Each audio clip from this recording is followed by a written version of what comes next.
یہ ہفتہ وار بائبل کا درسیواز Plainfield Christian Science Church Independent کی جانب سے ہے جو نیو جرسی امریکہ میں واقع ہے۔ مزید معلومات کے لیے آپ ہماری ویب سائٹ ملاحظہ کریں www.plainfieldcs.com۔ یہ سبق 10 نومبر 2019 بروز اتوار ہفتہ کے اختتام پر آپ کے مطالعہ کی غرض سے تیار کیا گیا ہے۔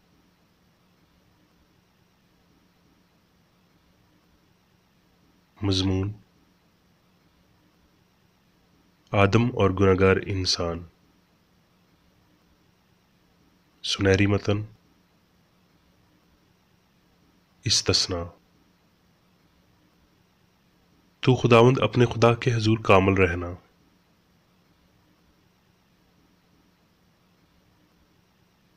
جوابی مطالعہ: زبور: خداوند پر توکل کر اور نیکی کر، ملک میں آباد رہ اور اس کی وفاداری سے پرورش پا۔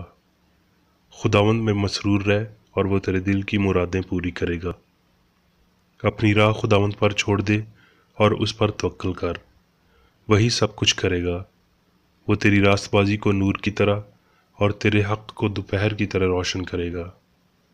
کمال لوگوں کے ایام کو خداوند جانتا ہے، ان کی میراث ہمیشہ کے لیے ہوگی۔ وہ آفت کے وقت شرمندہ نہ ہوں گے اور کال کے دنوں میں آسودہ رہیں گے۔ انسان کی روشیں خداوند کی طرف سے قائم ہیں اور وہ اس کی راہ سے خوش ہے۔ کامل آدمی پر نگاہ کر اور اس راست باز آدمی کو دیکھ، کیونکہ صلح دوست آدمی کے لیے اجر ہے۔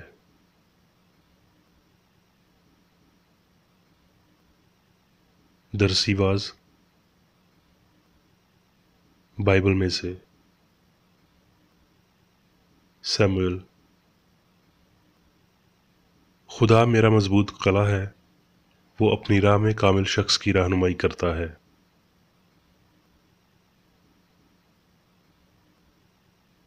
پیدائش: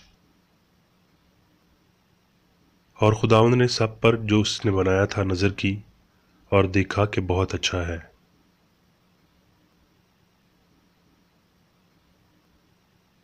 زبور: اے خداوند تیری صنعتیں کیسی بے شمار ہیں، تو نے سب کچھ حکمت سے بنایا، زمین تیرے مخلوقات سے معمور ہے۔ تو اپنی روح بھیجتا ہے اور یہ پیدا ہوتے ہیں، اور تو روئے زمین کو نیا بنا دیتا ہے۔ خداوند کا جلال ابد تک رہے، خداوند اپنی صنعتوں سے خوش ہو۔ میں عمر بھر خداوند کی تعریف کروں گا، جب تک میرا وجود ہے میں اپنے خداوند کی مدح سرائی کروں گا۔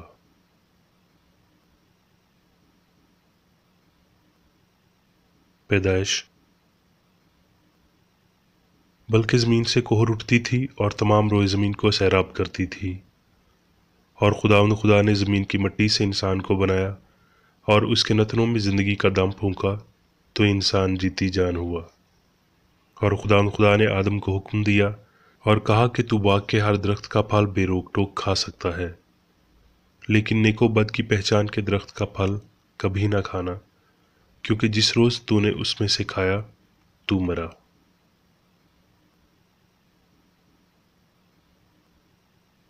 پیدائش: سانپ کھل دشتی جانوروں سے جن کو خداوند خدا نے بنایا تھا چالاک تھا، اور اس نے عورت سے کہا، کیا واقعی خدا نے کہا ہے کہ باغ کے کسی درخت کا پھل تم نہ کھانا؟ عورت نے سانپ سے کہا، باغ کے درختوں کا پھل تو ہم کھاتے ہیں، پر جو درخت باغ کے بیچ میں ہے اس کے پھل کی بابت خدا نے کہا ہے کہ تم نہ تو اسے کھانا اور نہ چھونا، ورنہ مر جاؤ گے۔ تب سانپ نے عورت سے کہا، تم ہرگز نہ مرو گے، بلکہ خدا جانتا ہے کہ جس دن تم اسے کھاؤ گے تمہاری آنکھیں کھل جائیں گی اور تم خدا کی مانند نیک و بد کے جاننے والے بن جاؤ گے۔ عورت نے جو دیکھا کہ وہ درخت کھانے کو اچھا اور آنکھوں کو خوشنما معلوم ہوتا ہے اور عقل بخشنے کے لیے خوب ہے، تو اس کے پھل میں سے لیا اور کھایا اور اپنے شوہر کو بھی دیا اور اس نے کھایا۔ تب خداوند نے عورت سے کہا، تو نے یہ کیا کیا؟ عورت نے کہا، سانپ نے مجھ کو بہکایا تو میں نے کھایا۔ اور آدم سے اس نے کہا، چونکہ تو نے اپنی بیوی کی بات مانی اور اس درخت کا پھل کھایا جس کی بابت میں نے تجھے حکم دیا تھا کہ اسے نہ کھانا، اس لیے زمین تیرے سبب سے لعنتی ہوئی، مشقت کے ساتھ تو عمر بھر اس کی پیداوار کھائے گا۔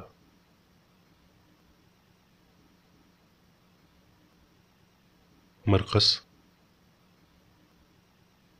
اور ان دنوں ایسا ہوا کہ یسوع نے گلیل کے ناصرت سے آ کر یردن میں یوحنا سے بپتسمہ لیا، اور جب وہ پانی سے نکل کر اوپر آیا تو فی الفور اس نے آسمان کو پھٹتے اور روح کو کبوتر کی مانند اپنے اوپر اترتے دیکھا، اور آسمان سے آواز آئی کہ تو میرا پیارا بیٹا ہے، تجھ سے میں خوش ہوں۔ پھر وہ کفرنہوم میں داخل ہوئے اور فی الفور سبت کے دن عبادت خانہ میں جا کر تعلیم دینے لگا، اور لوگ اس کی تعلیم سے حیران ہوئے کیونکہ وہ ان کو فقیہوں کی طرح نہیں بلکہ صاحب اختیار کی طرح تعلیم دیتا تھا۔ اور فی الفور ان کے عبادت خانہ میں ایک شخص ملا جس میں ناپاک روح تھی۔ وہ یوں کہہ کر چلایا کہ اے یسوع ناصری، ہمیں تجھ سے کیا کام؟ کیا تو ہم کو ہلاک کرنے آیا ہے؟ میں تجھے جانتا ہوں کہ تو کون ہے، خدا کا قدوس ہے۔ یسوع نے اسے جھڑک کر کہا، چپ رہ اور اس میں سے نکل جا۔ پس وہ ناپاک روح اسے مروڑ کر اور بڑی آواز سے چلا کر اس میں سے نکل گئی، اور سب لوگ حیران ہوئے اور آپس میں یہ کہہ کر بحث کرنے لگے کہ یہ کیا ہے، یہ تو نئی تعلیم ہے۔ وہ ناپاک روحوں کو بھی اختیار کے ساتھ حکم دیتا ہے اور وہ اس کا حکم مانتی ہیں۔ اور فی الفور اس کی شہرت گلیل کی اس تمام نواحی میں ہر جا پھیل گئی، اور اس نے بہتوں کو جو طرح طرح کی بیماریوں میں گرفتار تھے اچھا کیا اور بہت سی بدروحوں کو نکالا۔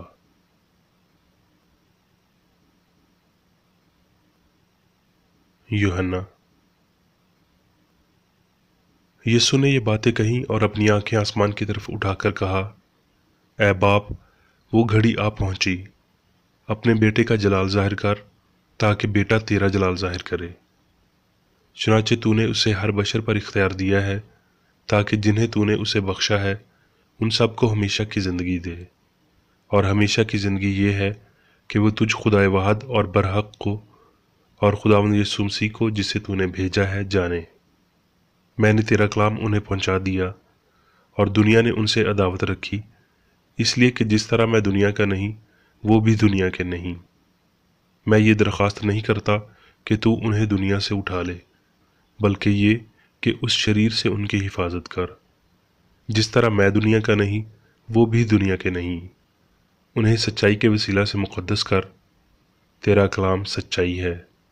جس طرح تو نے مجھے دنیا میں بھیجا اسی طرح میں نے بھی انہیں دنیا میں بھیجا، اور ان کی خاطر میں اپنے آپ کو مقدس کرتا ہوں تاکہ وہ بھی سچائی کے وسیلہ مقدس کیے جائیں۔ میں صرف انہی کے لیے درخواست نہیں کرتا بلکہ ان کے لیے بھی جو ان کے کلام کے وسیلہ سے مجھ پر ایمان لائیں گے، اور وہ جلال جو تو نے مجھے دیا ہے میں نے انہیں دیا ہے تاکہ وہ ایک ہوں جیسے ہم ایک ہیں، میں ان کو اور تو مجھ میں، تاکہ وہ کامل ہو کر ایک ہو جائیں اور دنیا جانے کہ تو ہی نے مجھے بھیجا اور جس طرح کہ تو نے مجھ سے محبت رکھی۔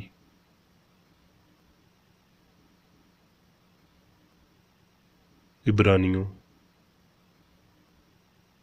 اب خدا اطمینان کا چشمہ جو بھیڑوں کے بڑے چرواہے یعنی ہمارے خداوند یسوع مسیح کو ابدی عہد کے خون کے باعث مردوں میں سے زندہ کر کے اٹھا لایا، تم کو ہر ایک بات میں کامل کرے تاکہ تم اس کی مرضی پوری کرو، اور جو کچھ اس کے نزدیک پسندیدہ ہے یسوع مسیح کے وسیلہ سے ہم میں پیدا کرے، جس کی تمجید ابدالآباد ہوتی رہے۔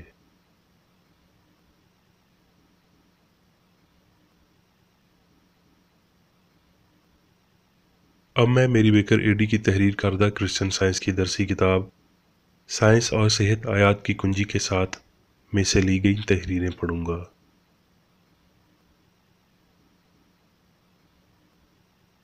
سائنس اور صحت۔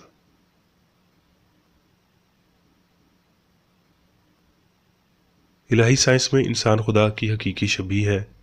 الہی فطرت کو یسوع مسیح کو بہترین طریقے سے بیان کیا گیا ہے، جس نے انسانوں پر خدا کی مناسب تر عکاسی ظاہر کی اور کمزور سوچ کے نمونے کی سوچ سے بڑی معیار زندگی فراہم کی، یعنی ایسی سوچ جو انسان کے گرنے، بیماری، گناہ کرنے اور مرنے کو ظاہر کرتی ہے۔ سائنسی ہستی اور الہی شفا کی مسیح جیسی سمجھ میں کامل اصول اور خیال، کامل خدا اور کامل انسان بطور سوچ اور اظہار کی بنیاد شامل ہوتے ہیں۔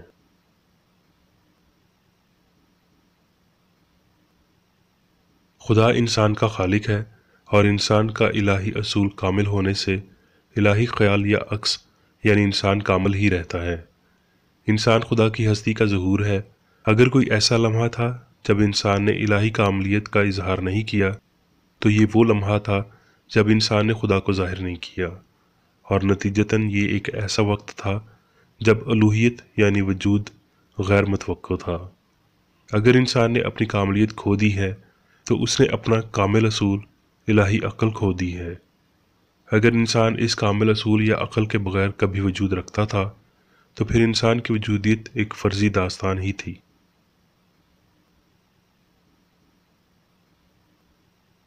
خدا کا انسان جسے روحانی طور پر خلق کیا گیا ہے مادی یا فانی نہیں ہے۔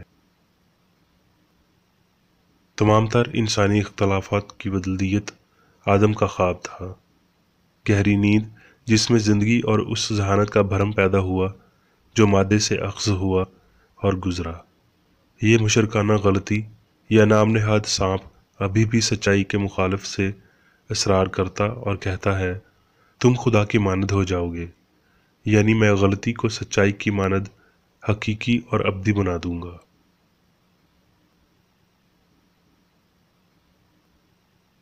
مادی انسان از خود اور رضا کرانہ غلطی سے ایک منفی درستگی اور مثبت غلطی سے بنا ہے۔ دوسرے والا خود کو صحیح سمجھتا ہے۔ انسان کی روحانی انفرادیت کبھی غلط نہیں ہوتی۔ یہ انسان کے خالق کی شبیہ ہے۔ مادہ بشر کو حقیقی ابتدا اور ہستی کے حقائق سے نہیں جوڑ سکتا جس میں سب کچھ ختم ہو جانا چاہیے۔ یہ صرف روح کی برتری کو تسلیم کرنے سے ہوگا جو مادے کے دعووں کو منسوخ کرتا ہے کہ بشر فانیت کو برخاست کریں اور کسی مستحکم روحانی تعلق کو تلاش کریں جو انسان کو ہمیشہ کے لیے اپنے خالق کی طرف سے لازم و ملزوم الہی شبیہ میں قائم رکھتا ہے۔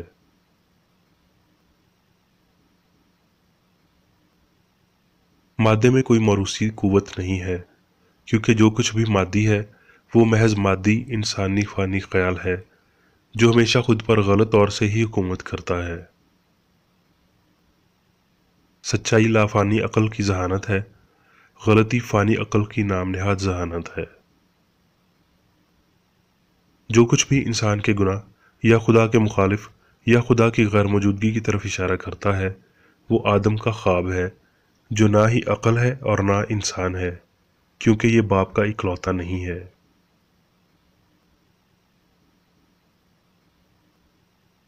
فانی بشر خدا کے گرائے گئے فرزند نہیں ہے، وہ کبھی بھی ہستی کی کامل حالت میں نہیں تھے جسے بعد ازیں دوبارہ حاصل کیا جا سکتا ہے۔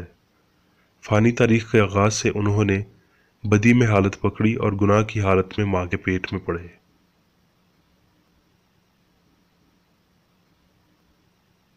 کیا نسل سے متعلق بصیرت اور ابتدا اس گہری نیند سے آتے ہیں جو آدم پر چھائی تھی؟ نیند تاریکی ہے لیکن خدا کا تخلیقی فرمان یہ تھا روشنی ہو۔ نیند میں وجہ اور اثر محض بھرم ہے، وہ کچھ دکھائی دیتے ہیں لیکن ہوتے نہیں۔ بدکاری اور خواب نہ کہ حقیقتیں نیند سے آتے ہیں، حتیٰ کہ آدم کا یقین بھی ایسا ہی تھا جس کے مطابق فانی اور مادی زندگی خواب ہے۔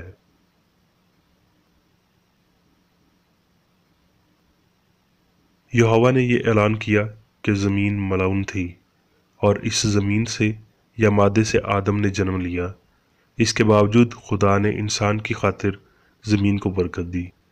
اس کے بعد یہ بات سامنے آئی کہ آدم وہ مثالی انسان نہیں تھا جس کے لیے زمین کو برکت دی گئی تھی۔ مثالی انسان اپنے وقت پر ظاہر کیا گیا اور اسے بطور یسوع مسیح جانا جاتا تھا۔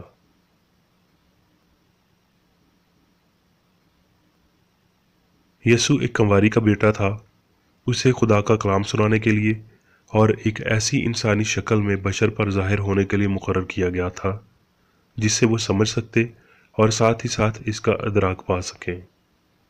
اس نے الوہیت کی اعلیٰ قسم ظاہر کی جسے ایک جسمانی شکل ہی اس دور میں ظاہر کر سکتی تھی۔ ایک حقیقی اور مثالی انسان میں جسمانی عنصر داخل نہیں ہو سکتا، تاہم یہ مسیح ہی ہے جو اپنی صورت پر بنائے گئے انسان اور خدا کے مابین اتفاق یا روحانی معاہدے کو بیان کرتا ہے۔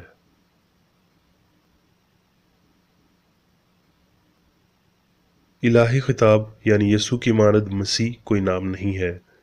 مسیح خدا کی روحانی ابدی فطرت کو ظاہر کرتا ہے۔ یہ نام مسیحا کا مترادف لفظ ہے اور اس روحانیت کی جانب اشارہ دیتا ہے جو ایسی زندگی سے سکھائی، بیان کی گئی اور ظاہر کی گئی جس کے لیے مسیح یسوع مجسم ہوا تھا۔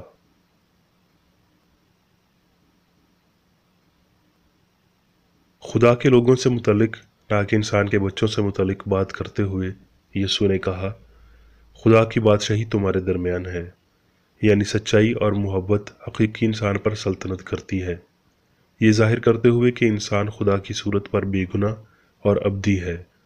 یسوع نے سائنس میں کامل آدمی کو دیکھا جو اس پر وہاں ظاہر ہوا جہاں گناہ کرنے والا فانی انسان لافانی پر ظاہر ہوا۔ اس کامل شخص میں نجات دہندہ نے خدا کی اپنی شبیہ اور صورت کو دیکھا اور انسان کے اس درست نظریے نے بیمار کو شفا بخشی۔ لہٰذا یسوع نے تعلیم دی کہ خدا برقرار اور عالمگیر ہے اور یہ کہ انسان پاک اور مقدس ہے۔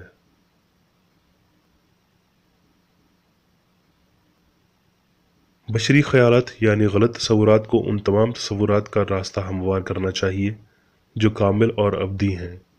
کئی نسلوں سے انسانی عقائد الہی تصورات کو حاصل کریں گے اور خدا کی تخلیق کا لافانی اور کامل نمونہ آخرکار صرف ہستی کے حقیقی تصور کے طور پر دکھائی دے گا۔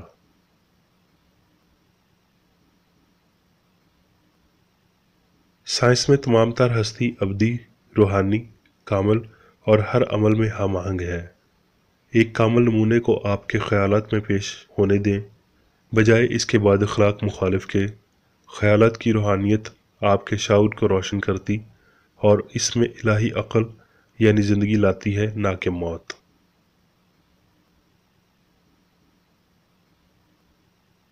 سائنس میں خدا اور انسان، الہی اصول اور خیال کے تعلقات لازوال ہیں، اور سائنس غیر متغیر رہنے میں بھول چوک نہیں جانتی اور نہ ہی اس کی ابدی تاریخ سے ہم آہنگی کی جانب واپسی جانتی ہے، لیکن الہی حکم یا روحانی قانون ضرور رکھتی ہے جس میں خدا جو کچھ وہ بناتا ہے کامل اور ابدی ہے۔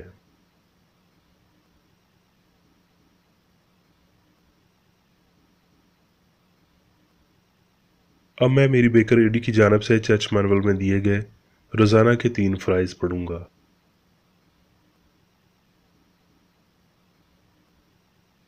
روزمرہ کی دعا۔ اس چرچ کے ہر رکن کا یہ فرض ہے کہ ہر روز یہ دعا کرے، تیری بادشاہی آئے، الہی حق، زندگی اور محبت کی سلطنت مجھ میں قائم ہو اور سب گناہ مجھ سے خارج ہو جائیں، اور تیرا کلام سب انسانوں کی محبت کو وافر کرے اور ان پر حکومت کرے۔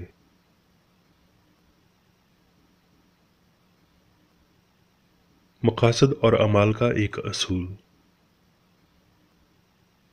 نہ کوئی مخالفت، نہ ہی کوئی محض ذاتی وابستگی مادری چرچ کے کسی رکن کے مقاصد یا اعمال پر اثر انداز ہونے چاہیے۔ سائنس میں صرف الہی محبت حکومت کرتی ہے اور ایک مسیحی سائنسدان گناہ کو رد کرنے سے حقیقی بھائی چارے، خیرات پسندی اور معافی سے محبت کی شیریں سائشوں کی عکاسی کرتا ہے۔ اس چرچ کے تمام اراکین کو سب گناہوں سے، غلط قسم کی پیشن گوئیوں، منصفیوں، مذمتوں، اصلاحوں، غلط تاثرات کو لینے اور غلط متاثر ہونے سے آزاد رہنے کے لیے روزانہ خیال رکھنا چاہیے اور دعا کرنی چاہیے۔